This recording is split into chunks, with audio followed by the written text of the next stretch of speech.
I am torn between the dilemma of causing pain to an innocent person who doesn't deserve it. As I gaze at the wedding photograph of me and Dave hanging above the mantel, the toll of my 28-year marriage reflects in my tearless eyes. The tears were shed during my internal debate on whether to proceed with this conversation. The verdict is yes, but I am resisting the urge to flee.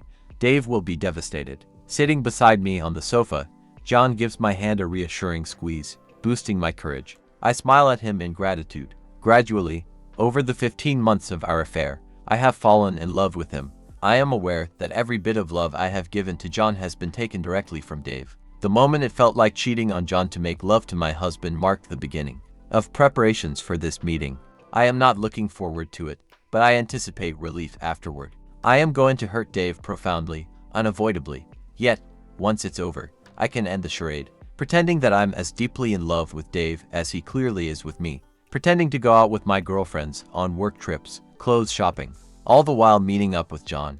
It's incredibly stressful and a significant factor in the worry lines increasingly visible on my face each morning. Yes, I look forward to the release. I glance at the bookcase, ensuring the baseball bat I discreetly placed there earlier is still in position. Dave's stance on fidelity is well known to me. Since the kids left home, he has been reading short stories about cheating wives facing consequences. Some of these stories surprised me with the husband's fierce reactions, making the wives pay dearly for their transgressions. When I questioned him, he simply mentioned colleagues who experienced upheavals in the no-fault family court system after sharing similar stories. Update: Dave, by nature, isn't a violent man, but when confronted by the person stealing his happiness and future, he might make an exception. He surpasses John in size, fitness, and strength and is less sensitive. Holding a prominent position in a biomedical company, Dave contrasts sharply with John, an artist. Despite any provocation, I know Dave won't physically damage me, allowing me to keep him at bay so John can escape. I hear Dave's car in the driveway, and my stomach churns, heart pounding. I swallow, needing to steel myself, taking a deep breath. I wonder about his thoughts on the unfamiliar car, John's car. I sense that Dave must have read a similar scenario in a cheating story, the first one I ever read. My heart rate increases. I must stay calm. Dave walks in, eyeing John with curiosity. I stay seated, avoiding kissing Dave in front of John. Dave notices my omission and approaches with an outstretched hand. John hesitates before a brief handshake. Dave discreetly rubs his hand on his pants, a gesture I recognize after so many years. John retreats to the couch. Dave grabs a beer, sits opposite us, takes a pull, placing the can on the coffee table alongside our glasses. The tension makes my nerves feel on the verge of snapping, like a branch pushed beyond its limit. I can't meet Dave's questioning gaze. Instead, my eyes flit lower to his casual attire. When did he start coming home dressed so casually? I shake off inane questions about clothing. Now is the moment I've been dreading, where I shattered the soul of an outstanding community member, terrific father, provider, and nearly perfect husband. The first love of my life, but not the last. I admit that we need to talk to Dave. He responds with a neutral, unreadable expression, as expected in pressure situations. He remains coldly analytical, thinking on his feet better than I do. Despite preparing for every angle, my nerves betray me. I say to Dave that I want him to know he's done absolutely nothing wrong. My voice is shaky as I clear my throat, still unable to meet his eyes. Throughout all the years we've been together, my friends have been envious of our marriage. It should be acknowledged that Dave has been an exceptional husband. I laugh, but Dave doesn't reciprocate with a smile, attempting to cushion the forthcoming blow. I admit my apprehension about discussing this with some friends, fearing they may not forgive me for causing Dave pain. Even as I focus my gaze over his shoulder, I notice no hint of a smile or softening in Dave's features. His lips move, but he resembles a statue. He questions if I'm going to hurt him, and the words are simple yet compelling. Drawing my gaze to his, I finally meet his gaze, but it is steady and unwavering, as if scrutinizing something under a microscope. The intensity unsettles me, and I quickly avert my eyes. I express my remorse to Dave, confessing that my affections have shifted from him to John. I wish to minimize his pain, but I believe a divorce is necessary for John and me to be together. Pausing at this critical juncture, I search for any signs of inner chaos behind Dave's facade, anticipating a palpable reaction. A throbbing vein in his temple, tearful eyes, clenched fists, anything, but there is nothing. His lack of response, or rather his indifference, terrifies me. My gaze unintentionally falls upon the baseball bat. The silence between us becomes unbearable, agonizing. I realize I must fill the void.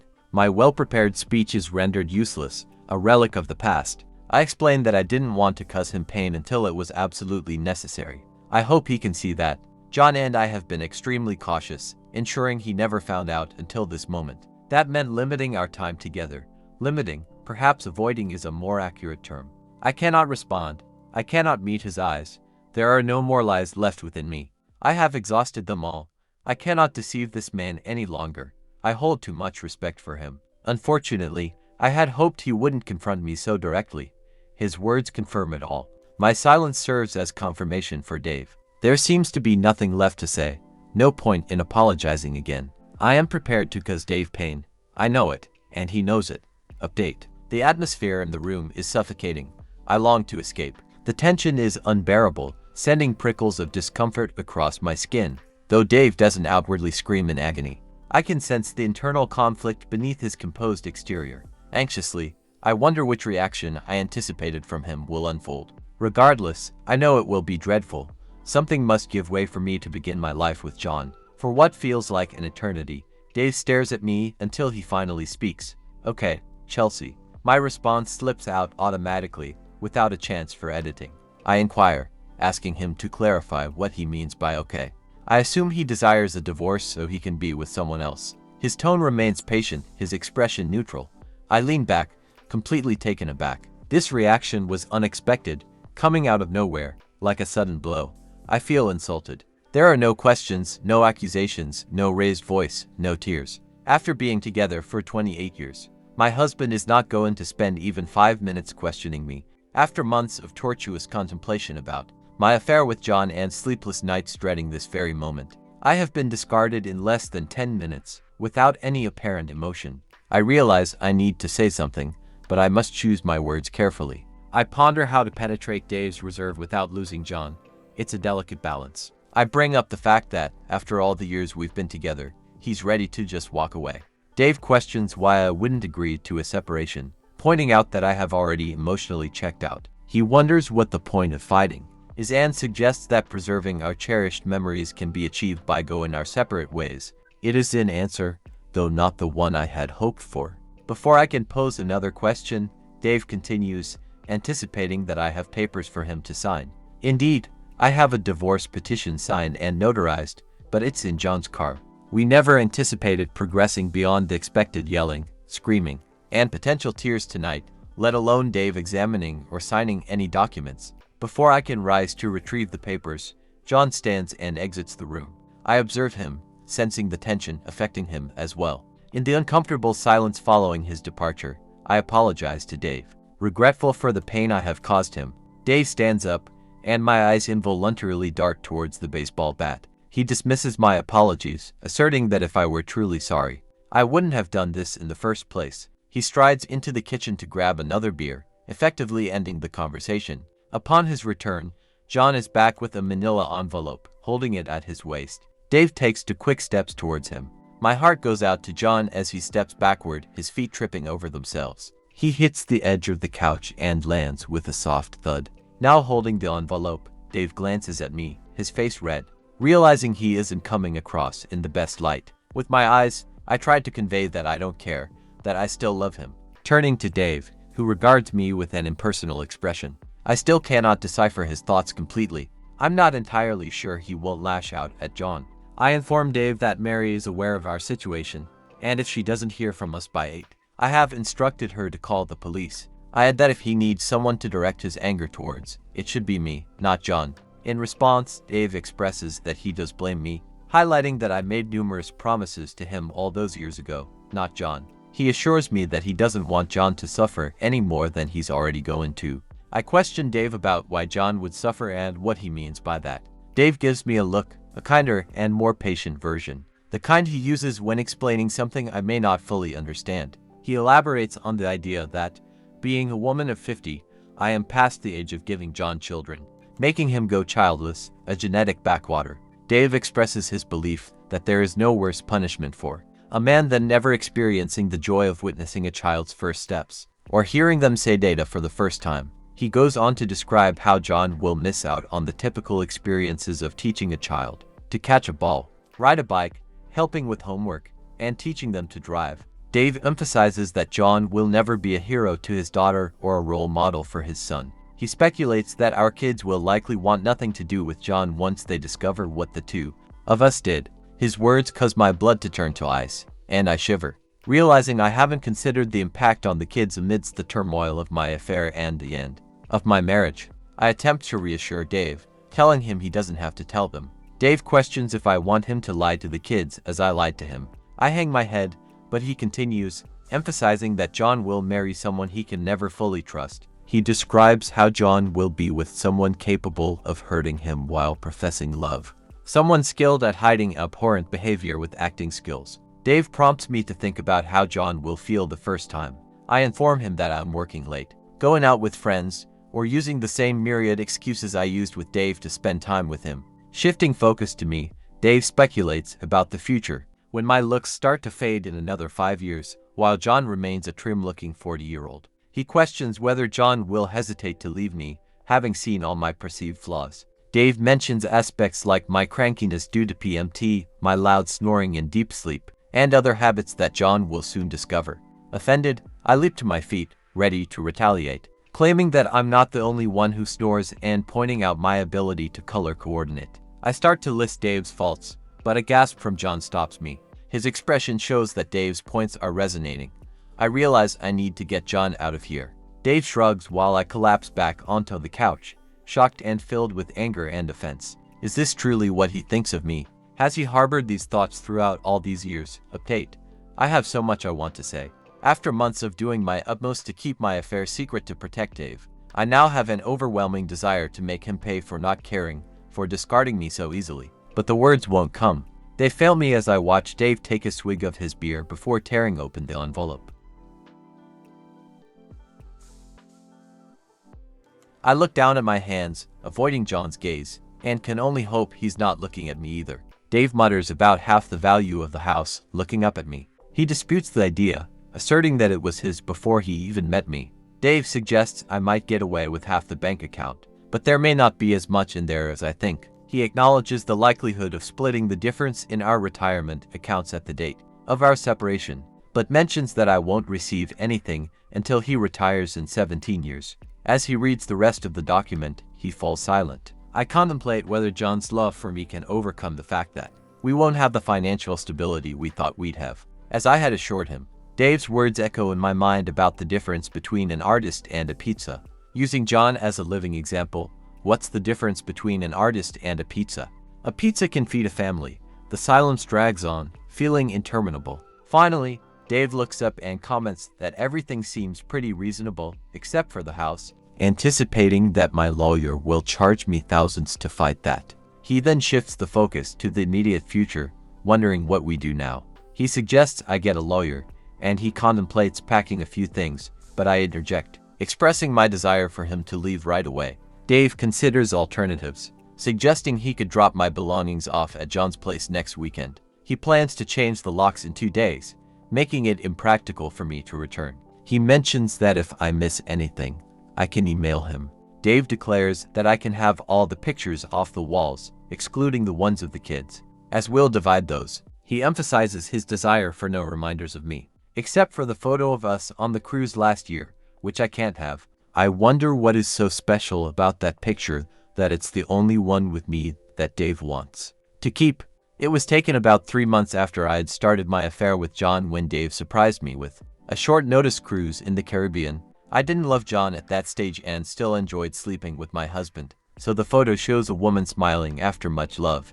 I have no idea why he wants just that one of us. While I'm musing on that, Dave turns directly to John and addresses him for the first time. He inquires about John's current address, initially mentioning 40 to Belmont, and then correcting himself, noting that John moved a few months ago to 58 Grevillea. The revelation leaves me shocked. Dave knew about John's new address. Not only that, but he's known for at least 4 months. I grapple with the realization, questioning when and how he found out. We've been so careful, and I can't fathom how I missed any signs. I replay scenes of dinners, closeness moments, gifts, date nights, birthdays, our anniversary, mornings, nights, days, and time with our children. Yet in not one scene could I detect a change in Dave. I look at Dave as if seeing him for the first time. This is the man I have spent my entire adult life with. The man who held my hand and encouraged me while I gave birth to our children. The man who I nursed through influenza, the real one. The one where you can't lift your head off the pillow. Who nursed me morning sickness and an emergency. The man I should know as well as the back of my hand. The man I should be in tune with. Notice any change in? None. There's been none, I'm sure of it. I stare at him, marveling, a stranger. My husband of 28 years is a stranger to me. I've been thinking myself so clever, so careful. Not giving anything away, such a good actress. But Dave is better, so much better. He knew and hid his knowledge from me. How could he? How could he hide it so well? If he truly loves me, he shouldn't have been able to. The thought triggers heat. I don't want to explore the logic of it. Had I truly loved him, would I have been able to hide it so well? But clearly, I didn't hide it so well. Dave knew, had known for months. I look at him, but it's not him from the here and now. It's him from a mere 2 weeks ago. I see him undressing me, gentle, loving, cherishing. A lie. He knew.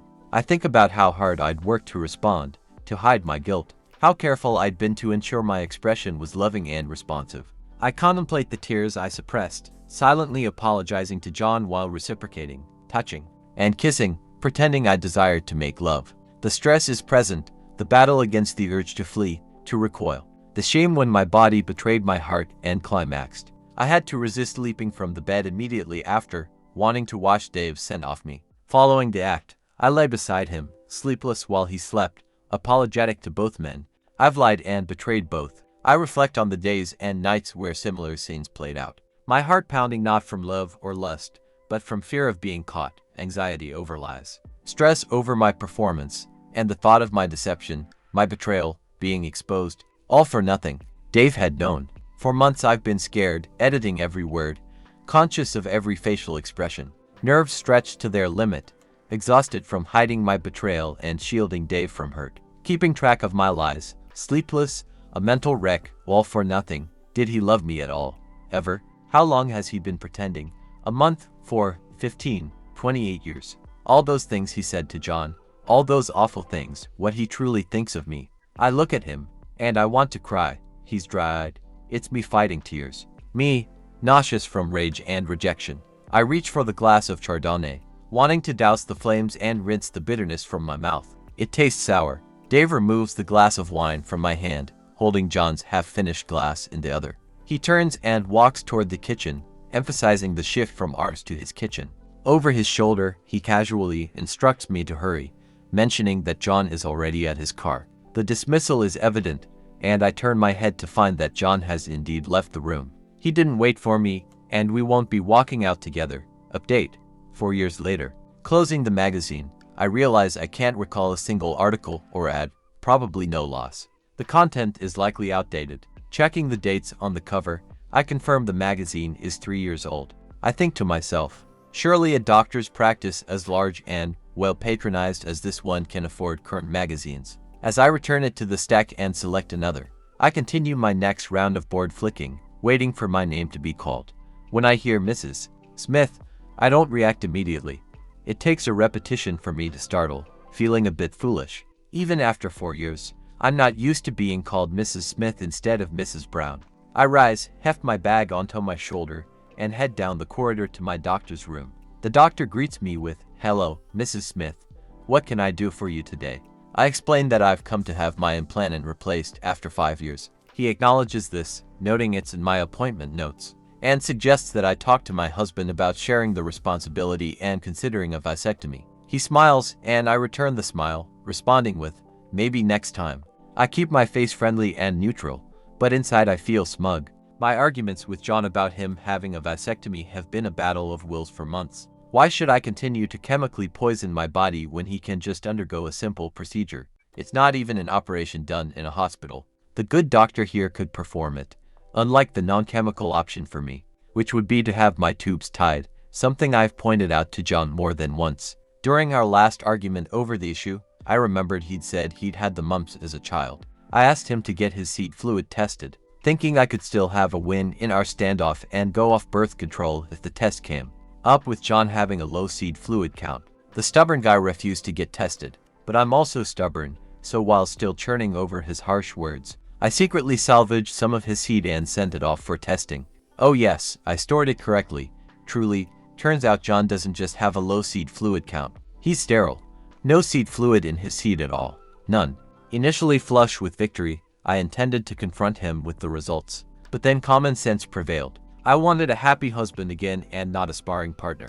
I wanted lovemaking, not merely the release of attraction. Somewhere I remembered the inconvenience of monthly bleeds. I like not having to deal with menstruation, so a replacement implant it is. After all, it won't be forever.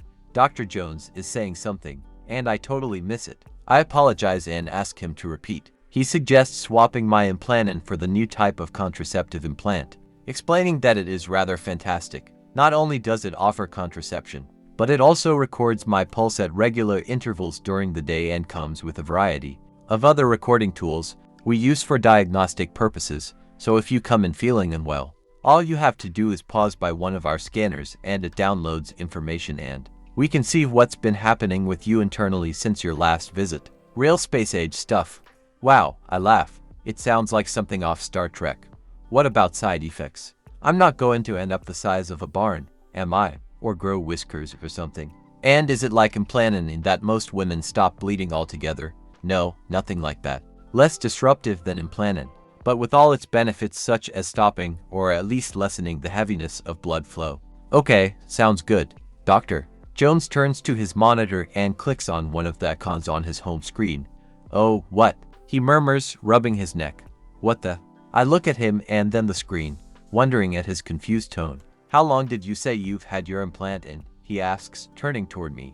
5 years. How is that possible? Are you certain? It appears you already have a Vanguardian implanted. All your medical information has downloaded. Confused, I ask. What? The doctor explains that I must have been in within the last 18 months, since that's how long they've been approved and available. However, I protest, stating that I haven't been to a doctor in 2 years or more. He turns back to the screen, and even in profile, I can see he's gone pale. He mentions that there's information going back 4 years, and questions the presence of what files, which are audio files. He speculates that there must be a glitch, suggesting that someone else's Vanguardian might have been accidentally linked to my patient card. However, the timeline doesn't add up, and he's perplexed by the inclusion of a Google map with a flag showing the clinic. To resolve the mix-up, the doctor suggests examining my implant on. My head is spinning as I move to the examination bench and lay down. I turn my head away as I'm a little squeamish about needles and the like. It's definitely a Vanguardian, he says, and I can hear the confusion in his voice. It's the same as the ones we implant except for being a smidge longer and wider. I swivel my head and look at the doctor comparing my implant with an image on the screen. My eyes are drawn to the top of the page, Vanguardian. Seeing it written jogs a memory. I know that name. That was someone's pseudonym on the amateur writing site where Dave was reading about cheating wives. A coincidence. The rest of my appointment passes in a blur. We'll sort this out, Mrs. Smith. There has to be some sort of cross signal or something in your old implant. Or maybe you were part of some test group or something. I'll get our tech guys onto Vanguardian and we'll be in touch. I nod and walk back to the reception area. I pay my bill and head to my car, with my hands on the wheel. Snatches of conversations from the past spill into my already overloaded head. Update. There's a clause in my contract stating they own all my research and inventions. Even if I work on something at home during my own time, I can't patent it for at least 12 months after resigning. Dave's favorite part of his work was research and innovation. It was his forte. In my mind's eye, I see Dave seated on the couch with me and John. I envision his faded jeans and casual polo shirt. I recall the shock of our meager savings when dividing assets and his insistence on keeping the framed photo from the Caribbean cruise taken 3 months into my affair with John. Stunned, my hands dropped to my lap. I had the implant inserted weeks before that cruise, at Dave's suggestion to avoid inconvenient monthly disruptions during our vacation. I felt touched to have such a considerate husband. Looking back at the clinic, it's a different one from my previous choice. I changed doctors and clinics after separating from Dave because our old doctor, shared with Dave, was a friend of his father and the one who inspired Dave to enter medical research. Continuing with Dr. Black would have been awkward. Dave knew about John. He must have known from the start. Somehow, he convinced Dr. Black to implant a device he developed, a Vanguardian. Mine had a GPS locator and the ability to record voice files. It seems illegal. I don't recall consenting, but I signed something. Regardless, I should sue Dr. Black. I didn't know what I was signing. He's retired and living in Brazil. Apparently his much younger wife is from there. Can he be extradited from Brazil, where German war criminals fled during World War II due to no extradition treaties? Why develop an implant with GPS and recording abilities? Surely not just to track me. My mind mulls it over, and then it hits me. Military. Yes, military. Something like that would be useful for them. I know Dave was involved in developing something for diabetic soldiers that regulated their sugar without daily injections or medication. So, a GPS locator and recorder aren't much of a leap. My mind swirls with possibilities. Around the time of our cruise or shortly after, Dave must have quit his job. No wonder our savings were low. He had us living off it. I never checked. I used my credit card and Dave handled bills. Was the cruise photo a memento of his resignation? Dave organized the framing himself. Could it have been the scanner for the implant? Surely not. Deep inside, I know that's exactly what it was. That's why he suggested hanging it in the hall by the coat rack and why he opposed me having it. He knew I might reframe it or give it to the kids. Who could have discovered its true purpose? The enormity of how I've been deceived leaves me stunned. It all appears so unbelievable, like something from a Jason Bourne or James Bond movie. Yet my gut insists it's true, all of it. It feels as though there's a vice tightening around my chest, making it hard to breathe. No wonder he didn't seek revenge in the divorce. He had already done it, at least financially. And I can't do anything about it. Dr. Black is likely beyond reach, and Dave, being Dave, probably secured my signature on a consent form. To make matters worse, it's been almost 4 years since Dave and I finalized our divorce. While I receive a portion of his retirement funds, I suspect the millions he earns from Van Guardian are funneled through corporations, and I won't see a penny. I touch my arm where the new implant lies. I can't even confide in John. Things are already shaky at home without me revealing how thoroughly my ex-husband deceived me. Now Dave lives in the Algarve, and the kids rave about his beachfront villa, though we rarely talk. In a daze, I pull into the driveway of the small, rundown cottage I share with John. I can't recall the trip home. I hope I didn't run any red lights. The last thing I need on top of today's revelations is a traffic infringement notice. On autopilot, I unlock the door and enter the lounge. John is on the couch. Chelsea, we have to talk. Only then do I notice he's holding hands with a girl who looks no older than 30 but is undeniably pregnant. She doesn't have much time left. 2 glasses of Chardonnay sit on the table in front of them.